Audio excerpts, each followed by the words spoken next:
अस्सलाम वालेकुम, कैसे हैं आप सब। उम्मीद है बिल्कुल ठीक ठाक होंगे। मेरे घर में आपको जगह जगह डिफरेंट बाकिया के प्लांट्स दिखाई देंगे।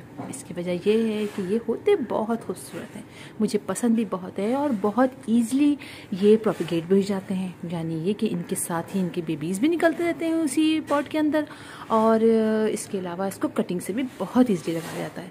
मेरी बहुत सारी वीडियोज़ इन पर मौजूद हैं और मुझे एक कमेंट भी आया था कि आप हमें बताएं कि बॉटल्स के अंदर डिफरेंट बाकिया कैसे लगाएं।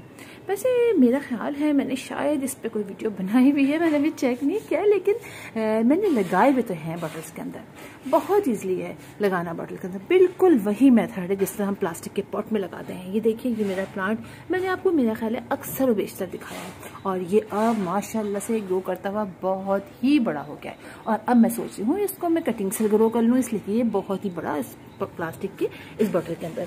ये कोल्ड ड्रिंक की बॉटल है, मैंने बीच से कट किया। इसके अलावा देखिए मैंने सॉइल ज़्यादा नहीं रखी है, सॉइल मैंने सिर्फ इतनी रखी है। मैंने कट किया और नीचे बहुत सारे होल्स कर दिए। इसके बाद मैंने इसके अंदर तीन चीज़ें मिक्स करके सॉइल बनाई है।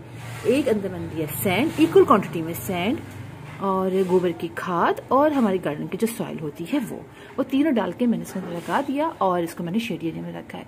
सबसे अच्छी बात यह है कि ये बहुत कम बॉटल स्पेस लेती है और पानी इसमें बहुत ही कम डालना पड़ता है। एक ही चीज़ है जो इस प्लांट को ख़राब कर सकती है, वो है पानी का ज़्यादा होना। लिहाजा जब तक पानी अच्छी तरह ड्राई ना हो जाए आप पानी इसमें मत डालिए, बस आपका प्लांट बहुत ईजिली ग्रो करता रहेगा। और महीने में एक दफ़ा आप इसको फर्टिलाइज़र दे दीजिए, गोबर की खाद का या कॉम्पोस्ट का या NPK, जो आप देना चाहें। और देखिए मेरा ये प्लांट कितना अच्छा ग्रो कर रहा है। अभी कुछ दिनों पहले मैंने एक प्लांटर और बनाया है, ये देखिए, ये देखिए इसके अंदर मैंने छोटा सा बेबी लगाया है। इतना ही बड़ा बेबी मैंने इसके अंदर लगाया था। मेथड बिल्कुल वही है कि नीचे होल कर लिया है, 3 तरह की चीज़ें मिक्स करके मैंने वही सॉइल बनाई है और इसमें लगा दिया है और शेडी एरिया में रखा हुआ है। तो बस करना सिर्फ यही है। देखिए जिस तरह हम प्लास्टिक के दूसरे पॉट में लगाते हैं बिल्कुल इसी तरह इसको भी लगाना है। बस पानी जो है वो हमें चेक करके डालना है और बस होल ज़्यादा बना लेने हैं।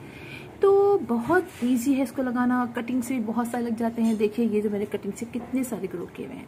तो आप इजीली इनको लगाइए और एंजॉय कीजिए। बहुत मज़ा आता है जब आप छोटी छोटी पॉट में इस तरह से आप अपने प्लांटर्स लगा लेते हैं, जगह भी नहीं घिरती है। इनको आप कहीं भी ले जाइए, इस तरह के 3-4 बनाइए, इनमें कलर कर दीजिए और फिर आप उनको एक अंदर रखिए अपनी लिविंग रूम में, बेडरूम में, किसी प्लास्टिक के पॉट में लगा के, और 1 हफ्ते बाद या 4 दिन बाद इसको ऐसे ही बाहर छोड़िए जब में ले आइए और दूसरा वाला प्लांटर को अंदर ले जाइए।